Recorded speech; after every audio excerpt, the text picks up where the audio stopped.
cholesterol. What does it really even mean? Do you even know what cholesterol is? Does cholesterol just mean it's bad?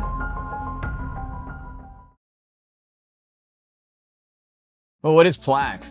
I'm sure you've heard about it. Oh, watch out, don't get heart disease. Oh, I got plaque buildup. What does that even mean? Does anybody even tell you what that means? I get patients asking me that. Simply put, plaque is wax. Just like a candle, you have nice candle wax. If you notice, usually it's nice and liquidy over time, right? Now, if I took a magazine, poured this right over, it's gonna turn wet first. It's liquid. Wax usually is liquid. But over time, it hardens right onto the paper. Imagine now wax that's liquid initially, over time, hardening over any artery in your body, including your heart, your neck, what we call your femoral arteries, or any other artery. Then what happens? Well, have you ever spilled wax or spilled candle wax on a carpet or on a piece of paper? Have you tried cleaning it out? How do you even clean it out? Good luck. You can't really peel it off because most likely, especially on carpet or anywhere else, you're going to tear things. So imagine hardened wax on your arteries over time. If I was to pull it, you might tear your artery. And that's gonna be a big problem. So the whole point is wax is plaque. Plaque is wax. So when you start to see, or if your doctor tells you, hey, you got plaque buildup in your heart or the neck, that is a concern for heart disease. Over time, plaque buildup can obviously lead to high blood pressure. And because high blood pressure puts more pressure against the walls of the artery, you can then rip the artery, causing a clot, sometimes a heart attack. Obviously, we don't want that. So that's basically what's happening in your body as cholesterol builds up. Obviously, there's newer parts of the lab tests that are coming out. That's just finally a kind of new breakthroughs. Hopefully your doctor's been checking something called apolipoprotein B. ApoB for short. What that is we're starting to learn that not all cholesterol is created equally. So even if you have a high LDL, that may not mean you have a higher risk for heart disease. What we're finding out is now not only the high LDL, but the number of particles of the LDL. So every single particle of LDL has a name tag on it, which is called apolipoprotein B. So imagine you're in a classroom with 20 students. Not bad. You got 20 name tags, reasonable. Imagine the same classroom now is full with about 200 students. Things are going to get crowded. You might not have a place to sit. The students are standing against the wall. Those little LDL molecules are now standing and sitting against the wall of the arteries, obviously leading to more plaque. Now, there's also something called LPA, lipoprotein A, or what we call LP little a. Now that number, or what that is basically if LDL is a little circle, like a little ball floating in your blood. Imagine there's a little hook that's connected to that LDL. That little hook, imagine hooks onto the sides of the walls of your arteries. It's literally gripping and connecting and attaching itself to the sides of the artery. Hence, it's parking itself in your heart or any other artery. So it's very important to check those two numbers as well. So in terms of the ranges for ApoB, usually less than 60 is ideal. That may actually decrease or have a little less risk of having heart disease or plaque buildup. If it's greater than 100, you are at higher risk. Now for LP little a, you want to divide those or divide it by 2 basically. So less than 30 is optimal, which would mean you have less likely risk of developing plaque or heart disease. Greater than 50, yes, you're at higher risk. So these are newer tests that have come out. So we're finally learning more about cholesterol after a long time. So to clarify, you have a lot of different parts of cholesterol. So when people say, hey, your cholesterol is bad, your cholesterol is high, it's not that simple. Usually the standard cholesterol is done through the lipid blood tests, which we talked about. However, we now have so much advancement in this space that we recommend some other ways to find out what are your risks. Number one, of course, blood work, which includes the lipids, but there's something called advanced lipid panels that includes things like the ApoB, LP(a), sometimes even testing genetic predisposition. And then that includes from Quest, you can get it, from Boston Heart, you can get it. So a lot of different companies do it. That gives us a lot more detailed idea. Number two is imaging. We're finally in the golden age of imaging and medicine, quite frankly. So if you're having a higher numbers or you have higher numbers on your cholesterol, you may want to ask your doctor to check for something called a whole body scan or a calcium score. As we mentioned, when plaque hardens, you get calcium deposited inside that plaque. So something called a CAT scan can actually scan your heart where it can show every little dot of calcium. And each little dot of calcium is meant to mean that you have plaque. So the higher that number, the higher the risk of plaque buildup. There is no black and white with this number or this interpretation. I got patients who have a number of 5. That's it. I have patients who have 2,000. So there's such a broad range. It's very binary usually. Either it's 0 plaque or you have plaque. For me personally, you know how I am. Less medicine, the better. However, if you do have plaque, then we do discuss medications.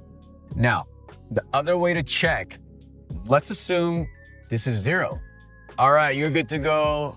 You made a deal with me. You're gonna eat better. You're gonna sleep better. You're gonna stop all your bad habits. We're not gonna start medicine. But wait, remember, the calcium score is for hardened plaque. The candle wax that's already hardened onto your arteries. But don't forget, there's also that liquid wax. That is called soft plaque. That's the cholesterol that actually has not fully hardened or calcified. So calcified plaque actually is about 20 to maybe 40% of plaque buildup. That soft plaque, we usually use ultrasound to check.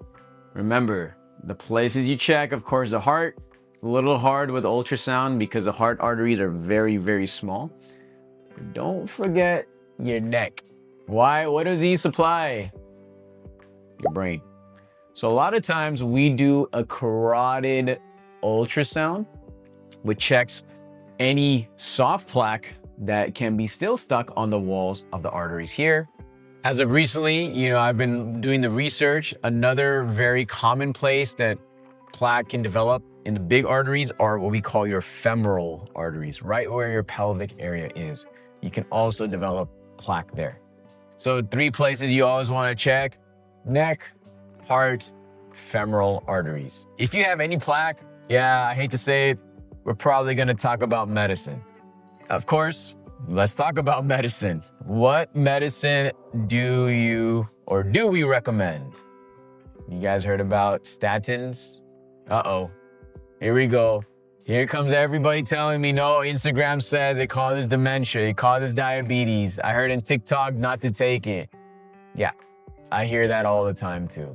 But what I don't hear is the value and the benefit that medicine has really almost revolutionized cholesterol in general. Very rare I recommend medicine or I jump to medicine for anything. There's a few things I have to be on top of: diabetes, cholesterol, and blood pressure. If you got high cholesterol, not a big deal. If you got high cholesterol, you got plaque, that's a big deal.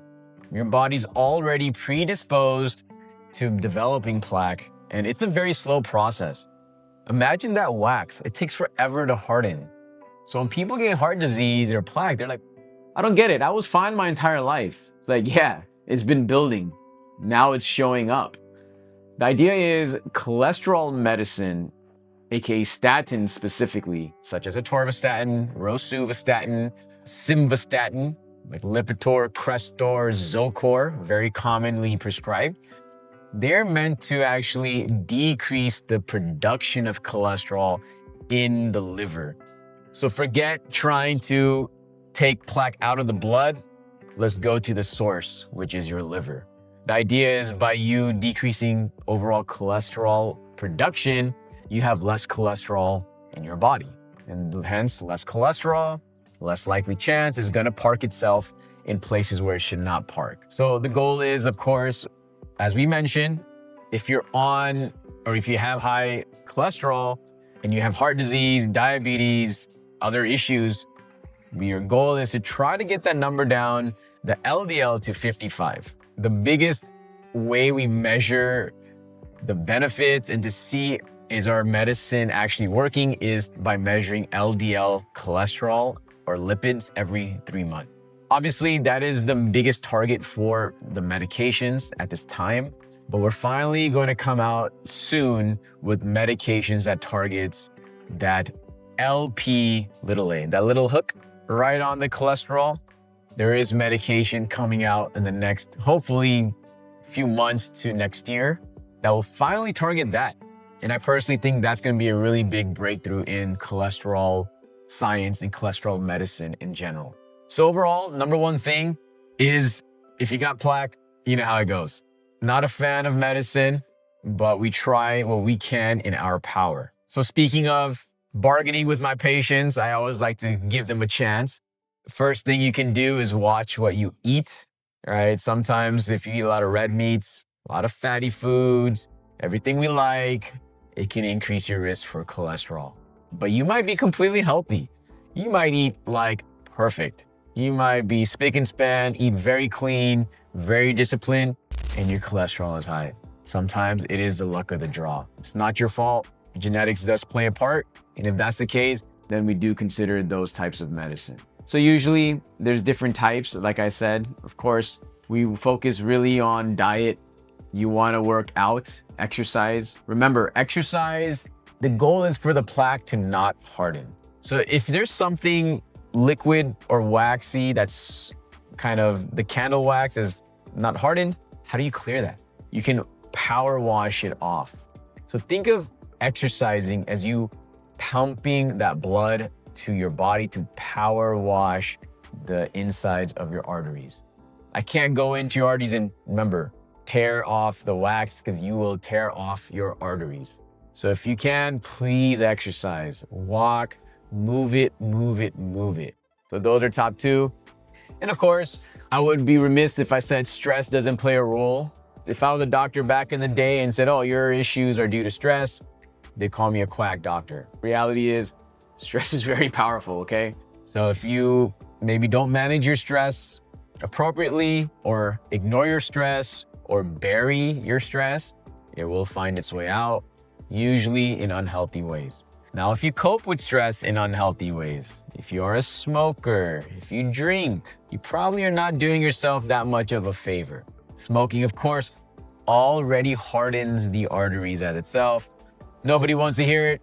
Alcohol has zero medical value, and it can pretty much increase and encourage inflammation in your body. So there are so many things in your hands that you can do to try to lower your risk or reduce your risk. In terms of diet, that's always number one. If you're going to follow a type of diet, the Mediterranean diet. Mediterranean. That is the most well-studied diet for heart disease, and that includes things like fish, eating, monitoring your grains, eating nuts. They say some wine is okay, but they do not recommend you start drinking wine if you're not drinking. And just having just a little bit of fats and carbs. So to clarify, cholesterol is not an end-all, be-all for your health. It just means we got work to do. And there's a lot of power that lies within you. So remember, next time you go reach for all that red meat and all that fried and tasty fatty food, ask yourself, do you want that candle wax pouring all inside of your arteries? I hope this was informational, educational. If you think this could help somebody, please save this video and share it with somebody who should get their cholesterol checked today.